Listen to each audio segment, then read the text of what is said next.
1914। यह वह दौर था जब भारत ब्रिटिश हुकूमत के अधीन था। भारतीयों के लिए अपने ही देश में रहने के अधिकार सीमित थे और विदेशों में भी उनके साथ भेदभाव होता था। लेकिन कुछ लोग थे जो अपने हक के लिए लड़ने निकले थे। यह कहानी है कोमागाटा मारू जहाज की।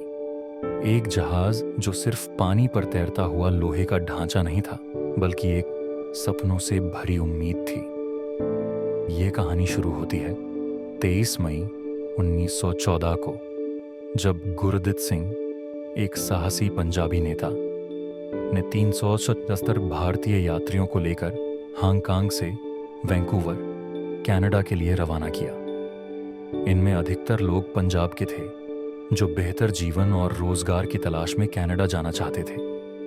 लेकिन यह राह आसान नहीं थी।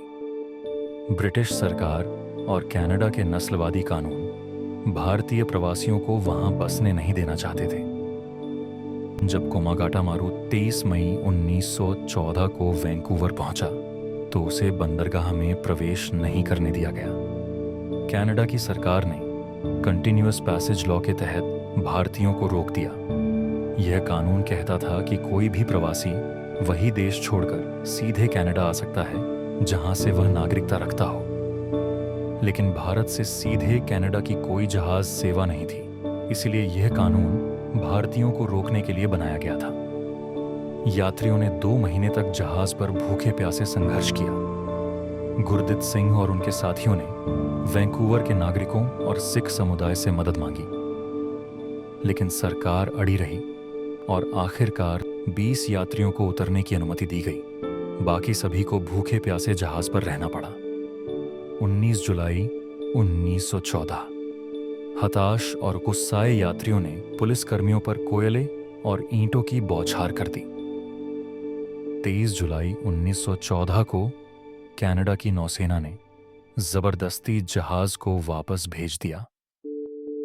कोमागाटा मारू जापान, हांगकांग और सिंगापुर से होता हुआ 26 सितंबर 1914 को बज कोलकाता पहुंचा।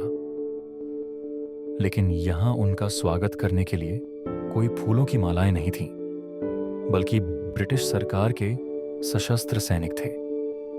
जब यात्री जहाज से उतरे तो उन्हें ब्रिटिश सेना ने घेर लिया और मजबूर किया कि वे पंजाब लौट जाएं। लेकिन भारतीयों ने विरोध किया। नतीजा, ब्रिटिश पुलिस ने गोलियां चला दी। निर्दोष लोगों की जान चली गई, कई घायल हुए और बाकी को जेल में डाल दिया गया। कोमागाटा मारू की यह घटना सिर्फ एक जहाज की यात्रा नहीं थी, बल्कि यह भारतीयों के संघर्ष और अन्याय के खिलाफ आवाज उठाने की मिसाल बन गई। यह घटना भारतीय स्वतंत्रता संग्राम में एक महत्वपूर्ण मोड़ साबित हुई। गुलामी के खिलाफ यह एक ऐसी चिंगारी थी जिसने गदर आंदोलन को और तेज कर दिया। आज यह घटना हमें यह याद दिलाती है कि संघर्ष और बलिदान के बिना कोई भी अधिकार नहीं मिलता। आज कोमागाटा मारू के यात्रियों का बलिदान भुलाया नहीं गया है। कनाडा सरकार ने 2016 में इस घटना के लिए माफी मांगी और पंजाब में भी इस घटना की याद में कई स्मारक बनाए गए। कोमागाटा मारू सिर्फ एक जहाज नहीं था, यह एक प्रतीक था, संघर्ष, हिम्मत और न्याय की लड़ाई का प्रतीक। आज यह घटना हमें याद दिलाती है कि अन्याय के खिलाफ खड़े होना जरूरी है, चाहे हालात कितने भी मुश्किल क्यों ना हो। अगर आपको ये कहानी प्रेरणादायक लगी तो इसे जरूर शेयर करें और उन नायकों को याद करें जिन्होंने अन्याय के खिलाफ आवाज उठाई। जय हिंद।